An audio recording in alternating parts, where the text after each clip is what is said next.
Queridos ouvintes, sejam bem-vindos ao projeto Ciência é Vida. Vocês estão bem?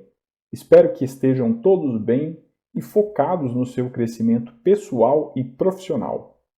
Hoje trazemos um exercício de física na área de cinemática, ainda no âmbito do movimento uniforme, e é um exercício focado na parte de gráficos do movimento uniforme. Notem que esse já é o nosso 7º exercício da série. Se quiser saber qual é o exercício, quais os conceitos utilizados e o desfecho para esse exercício, fique conosco até o final. Hoje nós trouxemos um exercício da Universidade Mackenzie de São Paulo. Um atleta, no instante em que passou pelo marco 200 de uma pista de Cooper, iniciou a cronometragem de seu tempo de corrida e o registro de suas posições. O gráfico abaixo mostra alguns desses registros. Então aqui nós temos um gráfico da posição em função do tempo, com as marcações de 215 até 260 para a distância e de 5 até 20 para a marcação do tempo. Considerando que a velocidade escalar se manteve constante durante todo o tempo de registro, no instante em que o cronômetro marcou 5 minutos, a posição do atleta era: alternativa A, 800 metros, alternativa B, 900 metros, alternativa C, 1 km, alternativa D, 1,1 km, alternativa E, 1,20 km. Note que, nesse caso, como a velocidade foi mencionada como sendo constante, nós temos o movimento caracterizado como sendo um movimento uniforme. Observem também que o que corrobora com essa tese é que o gráfico da posição em função do tempo é uma linha reta. Lembrando que nos gráficos do movimento uniforme nós temos gráfico da posição em função do tempo, assim como o gráfico da velocidade em função do tempo. E nós queremos determinar a posição do atleta após 5 minutos. Considerando que nós estamos no movimento uniforme, aqui nós temos as principais características desse tipo de movimento. Nós vamos dar ênfase nesse momento aos gráficos. Então, no movimento uniforme, nós temos o gráfico da velocidade em função do tempo. Esse gráfico é uma reta constante. Lembrando que se essa reta estiver na parte positiva da velocidade, nós temos um movimento progressista, e se essa reta estiver na parte negativa da velocidade, nós temos um movimento retrógrado. Se nós quisermos determinar a área abaixo dessa reta, é igual ao deslocamento em todo o período de movimento, e nós temos também o gráfico da posição em função do tempo, que no movimento uniforme é uma linha inclinada. Se a linha for inclinada ascendentemente, nós temos uma velocidade positiva e um movimento progressista. Se essa linha for caracterizada como sendo uma linha inclinada decrescente, nós temos a velocidade negativa e o movimento retrógrado.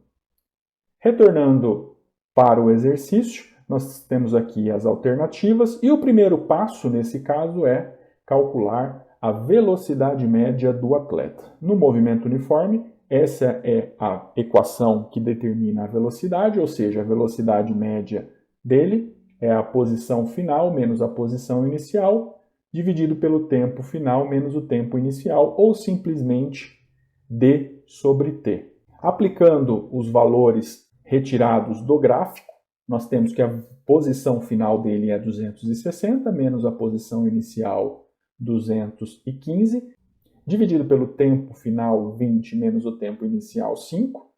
Observem também que nós pegamos dois momentos ou dois pontos específicos do gráfico. Nós poderíamos ter pego outros, mas no final a velocidade tem que ser a mesma, porque a velocidade no movimento uniforme é constante.